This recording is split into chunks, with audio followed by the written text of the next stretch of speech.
Hey everyone, good afternoon. My name is Jared Raftery, and I'm the Marketing and Communications Manager for the Graduate School of Biomedical Sciences at the Icahn School of Medicine at Mount Sinai. Today, we're going to be talking about the MHA panel with a current student. So why don't you go ahead and say your name and a fun fact about yourself. Okay, awesome. I am Justice Keith Little. Fun fact about me, regardless of how I'm feeling in the morning, I sing in the shower. That's a great way to start your day. It gives you a little energy and singing makes people happy. So that's awesome. Yeah, it's also infectious because I can hear my neighbors singing or telling me to shut up. So exactly. Amazing. So my first question for you, just so our audience can get a sense of kind of your journey, why did you choose to study health administration at the Icahn School of Medicine? So I thought that it would be like the best thing for me. I've been in healthcare for a very long time. Don't look at, but it's been years, and I just thought it would just make sense for me to study the business aspect of the healthcare industry. Interesting. Could you tell me a little bit about what you've done in healthcare before this? So before this, I actually started out in public health. At the age of 16, I started out as a volunteer with a organization in Jersey City, New Jersey. From there, it took me to other public health positions, and I've been doing that for 15 plus years. And just I made the exit from public health to actual like healthcare to 2022. Excellent. Well, I'm sure that experience helped with this program, right? Because you have that previous experience to draw from, and so it's not like Not at all. That's awesome. Yeah. Okay. Some aspects are new, but yeah, well, you want to learn as well, right? You're in this program to get some training to become a leader in healthcare. So correct. Totally makes sense. And how is the graduate school staff and the program staff specifically, have they supported you while you're in the program, like just during your time there and also looking for jobs and things like that? So the staff has been very supportive. I can pinpoint a few, but yeah, they've been very supportive in my career decisions, my aspirations, just leading me to different networking events, finding mentors for me as well. There are a few courses dedicated to your career growth. And yeah, I've been almost like Brian Nickerson, our dean, would say, I know exactly what I want and when I want it, and I will literally stalk his inbox for him to like respond to me. Yeah, so. He's for reference, Brian Nickerson is one of our senior associate deans for the Masters in Public Health program, and he's also the director for the Master of Health Administration program. And my advisor. Oh, I awesome. You're very lucky. I know, right? He's like so great to work with. So. Amazing. Oh, yeah. So glad that that's been a really good experience. Well, that kind of leads into my next question, because I know you're a care coordinator in the Phillips neurology practice. So can you tell me about the work that you do in that role? Okay. The work that I do. So I work within neurology. My clinic, I'm the coordinator over at the ALS clinic. My patients have ALS and PLS, some kidney disease or whatever. My position really just I coordinate their healthcare inside and outside of the center. So is that like helping plan appointments, like some of the schedule appointments? Okay. I get to schedule appointments and then coordinate their whether their follow-up appointments within Mount Sinai or outside of Mount Sinai. Schedule deliveries for their respirators, physical therapy. Yeah. Nice. So you also create like longer term plans as well? Is that okay? So plans and workflows. Yes. Excellent. Okay. So you're helping them really through that entire process. That entire process until the end. Excellent. Yeah. Wow. Okay. That's fantastic. And I also was wondering, have you been able to use some of the lessons from the MHA program in your role so far? One of the things that I keep in mind, well, of course, we've already established that I've had skills before coming here. But one of the things that the program has taught me is that as an administrator, I am the point person or like that first like point of reference sometimes. So you'll learn that within the program, how I treat my patients, how I treat my staff, my team, my director, my doctors, that really goes along with like my success in my role. And I've learned that throughout the program. And just creating a clean, safe environment, like judgment free. Oh, that's amazing. And that's what this program does. It helps create our leaders in the healthcare space, because it's one thing to work in healthcare, right? Be a nurse, be a physician, but it's another Right. thing to lead. Right. And there's a lot of people in our health who are leaders that happen to have these dual roles. And I think this training is really essential to make people effective leaders. So it's nice to hear that you're feeling that in your program as well. Thank you. What do you think has been the most impactful part so far? So I know it's you're in your first year. I am in my first year. Yeah. So you have one more year left, and yes. Yeah. But so far for the first year, what do you think is been just the most interesting part that has really stuck with you? Honestly, I'm going to say this a few times, but really, networking. Networking has been the best part of this program, right?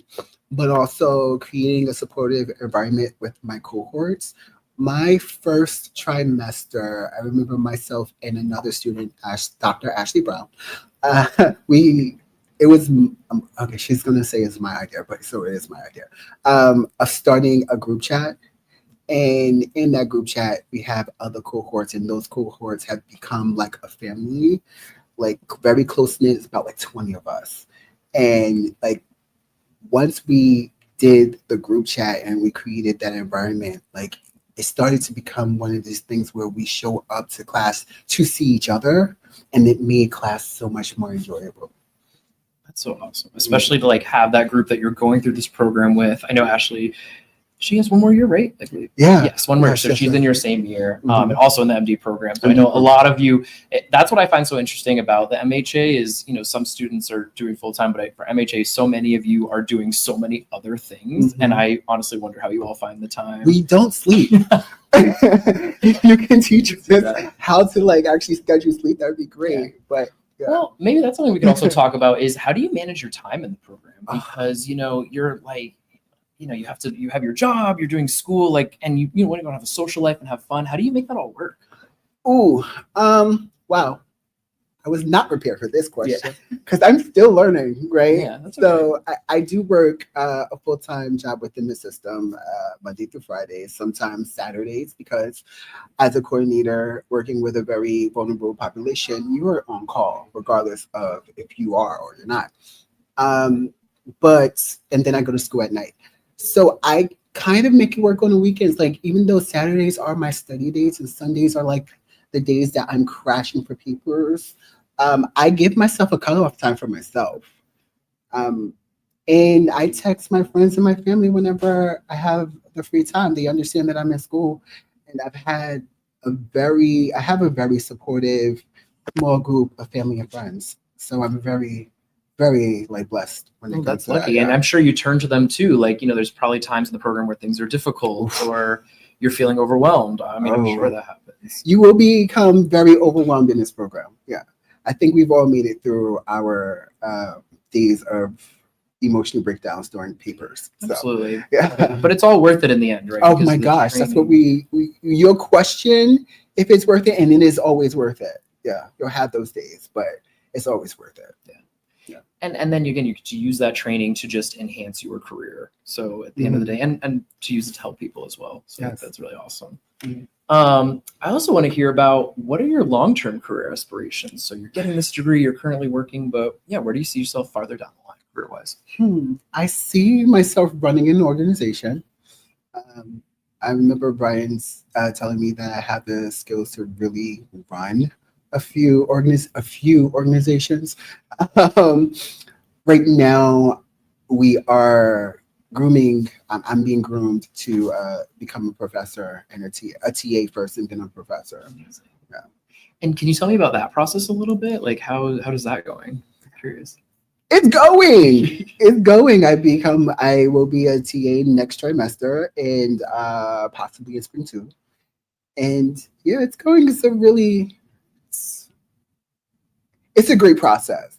You get to really understand how to build a curriculum and give presentations. And I've always been good at presentations, so I like it too. Hence why I do this. But this is why you do it. Yeah, I love it. It is fun to speak in front of people, but that's also part of your skills development too, right? Because as a leader in a healthcare space, you do have to be able to present to people and command a room and get people to pay attention to what you have to say. Yeah.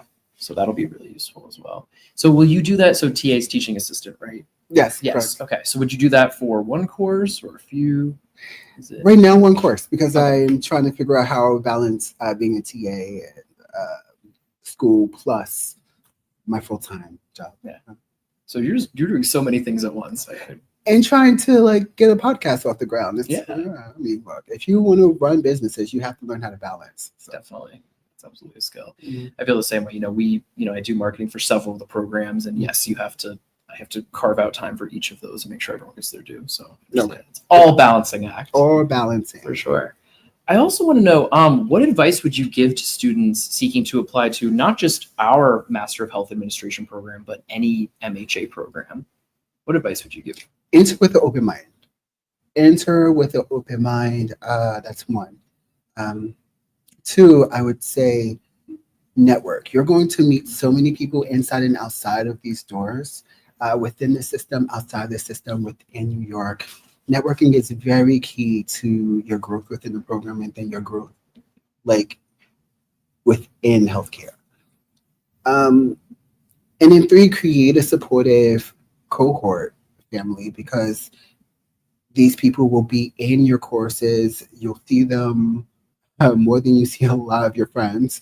And, at 3 a.m. when you're like crashing over a paper, like they're there to support you. So create that environment.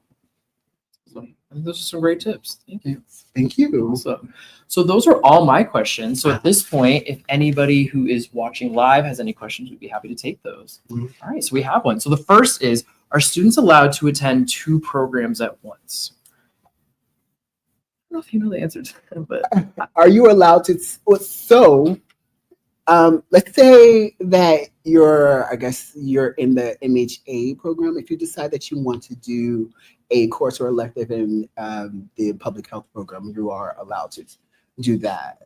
I'm not sure if that answers the question. Yeah. I can also speak to that a little bit too, just working at the graduate school. And actually, you brought up a great example.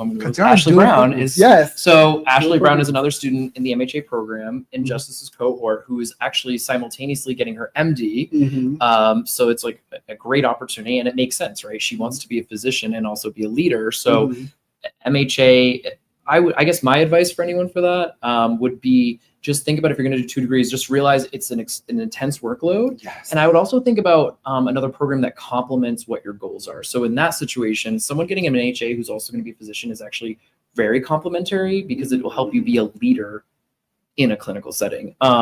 So that would be my advice for folks. I don't know if that you agree with that, but I agree with that. Also, one thing about Ashley that I am obsessed with, we're going to be doctor buddies, because I'm going to do a DRPH program. Great. Okay. Yeah, so we call that we're doctor buddies. But one thing that I'm obsessed with is that like she literally makes this work for her. Like when it comes to like school and the dual program, she takes it on with like such ease. You don't even see her like sweat. Yeah. Yeah. I mean, I was surprised as well, just seeing that she was in both programs, because it's the MD program is rigorous as well. And I would say, again, to like just final point about that question, it's not common. So it doesn't mean you can't do it. Just be prepared for what all of that comes with. Workload. Yeah. We have another question. What is it like to learn in a hybrid environment? And then what is it like balancing online and in person? So the thing that I do love about the hybrid environment is the fact that you have the choice whether or not you want to be on campus and learn in a classroom with some of the courses. And then you have that, relaxed, I'll be on camera.